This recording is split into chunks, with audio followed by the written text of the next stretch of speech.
If You Get Lost is an album about obviously getting lost, as the album title suggests. Pretty much it's all about these are my passions. I'm gonna go outside and I'm gonna go live with these passions, and you call me when you get to this part of your life.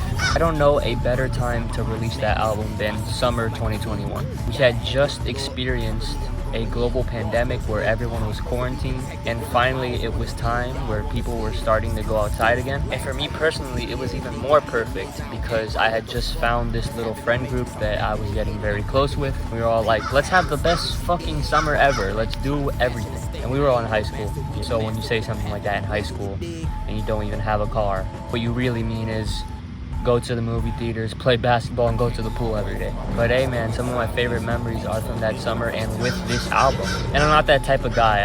I don't mean to imply that I have memories with this album, so automatically it's good. I'm gonna defend it no matter what. I have nostalgia for plenty of music, you know, Black Eyed Peas music that I can't admit sucks. But Call Me If You Get Lost, even before the nostalgia, my first listen of this album was incredible. I haven't really been a huge music nerd for all of my life, but Call Me If You Get Lost is probably one of my favorite album rollouts that I've experienced. If you called this one phone number, you would get like this interlude ringtone.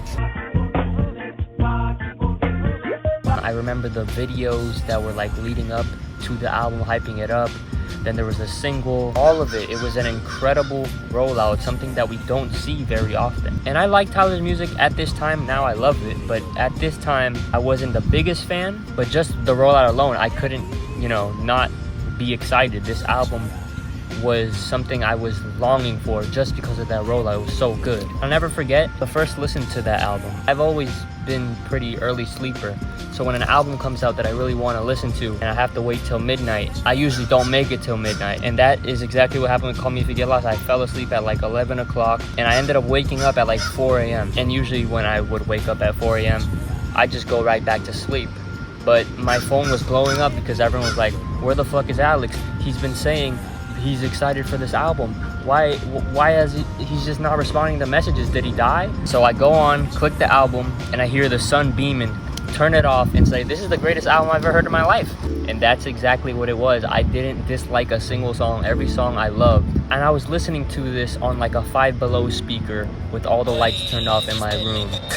And I was just hyped. Every song I was just jumping up in my bed. I remember before the album, there was a feature list that got leaked, and everyone saw 42 Doug and NBA Youngboy on it.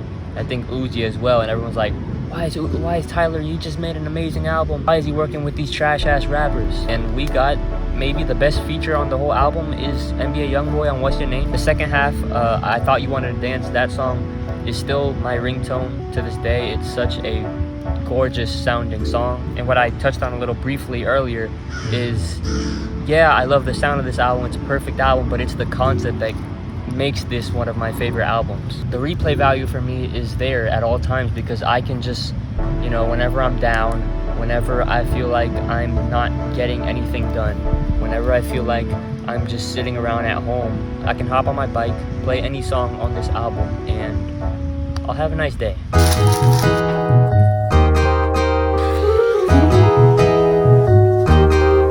Right above this fence there's a pool where we'd come pretty much like every other day. All the interviews from the album were really pushing people to be themselves and find their own things that they're passionate about and explore those things. A huge part of that with Tyler is fashion. And I think between that album, listening to all the interviews, and coming to the pool all the time, I'm always wearing dumb shit like this. I don't know if you guys were already like, what the fuck is he wearing? I'm always wearing some dumbass shoes, some dirty ass beat up Nikes or Converse or Vans, maybe some shorts like these, something like this. And as goofy as it may seem, sometimes it's cool to stand out a little bit and, just be yourself.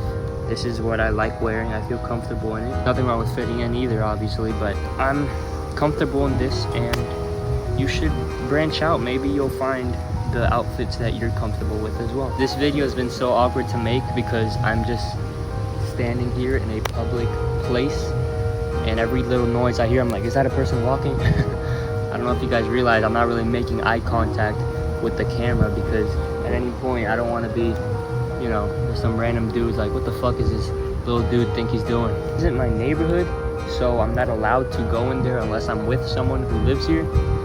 So I don't know the code. I'd have to hop the fence. I don't think I'm gonna do that right now. This pool is like the embodiment of Call Me If You Get Lost for me. It's where most of my memories are with that album. Ah, fuck it, I'm gonna do it. I forgot the camera.